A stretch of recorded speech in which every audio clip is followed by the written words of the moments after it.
समुंदर पार financial markets के बड़े इंस्टीट्यूशंस, बड़े stock markets, SNP, Dow Jones, Adani enterprises को ये कहकर बाहर निकाल रहे हैं कि उनके खिलाफ बहुत गहन आक्षेप और आरोप है फ्रॉड के, और इसलिए वो इंडेक्स में बने नहीं रह सकते हैं। सात समुंदर पार जो जॉनसन एलारा कैपिटल के डायरेक्टर थे, जिन्होंने अडानी के एफपीओ में पैसा लगाया था और पूर्व यूके के प्रधानमंत्री बोरिस जॉनसन के भाई हैं, उनको अपने पद से, डायरेक्टर थे एलारा कैपिटल में, उनको अपने पद से रिजाइन करना पड़ा। लेकिन हिंदुस्तान में सात समुंदर पार इंस्टीट्यूशंस जो है आक्षेपों को लेकर चिंतित हैं और एक्ट कर रहे हैं, लेकिन हिंदुस्तान में ऐसा लग रहा है मानो जी कुछ हुआ ही ना हो। सेबी से एक शब्द सुनाई नहीं देता है। कहां है एसएफआईओ, कहां है आरओसी, कहां है ministry of corporate affairs.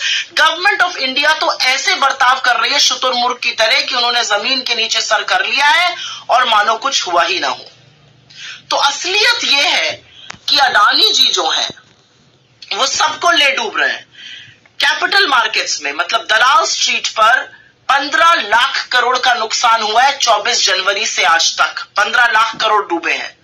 10 lakh crore Adani जी के डूबे हैं, लेकिन 5 लाख करोड़ उन रिटेल इन्वेस्टर्स के डूबे हैं जिन्होंने इस विश्वास से पैसा मार्केट में लगाया था कि वो मार्केट के चलते बढ़ेगा, पर उनको भी झेलना पड़। उनका अडानी से कोई लेना देना नहीं है।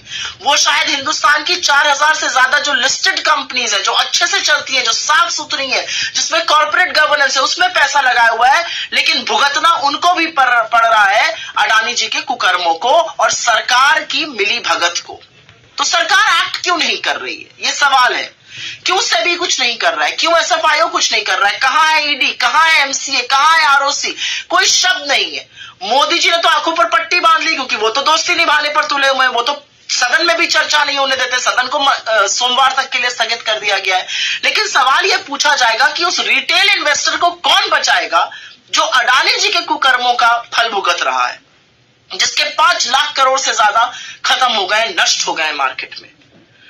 अब अडानी जी कोई छोटी सी किराने की दुकान तो है नहीं। अडानी जी मोदी जी की कृपा से इस देश के सबसे बड़े, सबसे अमीर आदमी बन गए थे।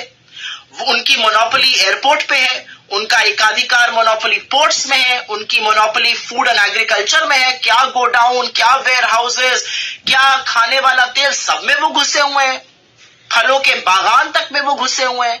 उनकी मोनोपोली रिन्यूएबल एनर्जी में है, उनकी मोनोपोली सीमेंट में है, उनके 10 लिस्टेड कंपनीज मार्केट में है, 5 और लिस्ट होने वाली थी। तो जब इतना बड़ा एक जो ग्रुप होता है और मोदी जी की कृपा से इतना बड़ा बना और इतनी जल्दी से विकसित हुआ ग्रुप है, जब डूबता है तो वो सबको ले डूबता है। ये इकोनॉमी को ध्वस्त करने की कुवत रखता है। और ये बात डाउ जोन्स, एसएनपी जैसे लोग, सिटी ग्रुप जैसे लोग, क्रेडिट स्विस जैसे लोग पहचान रहे हैं, फिच जैसे लोग पहचान रहे हैं, लेकिन हमारी सरकार जो है वो आंख पर पट्टी बांधे हुए और मुंह पे दही जमाए हुए बैठी हुई है।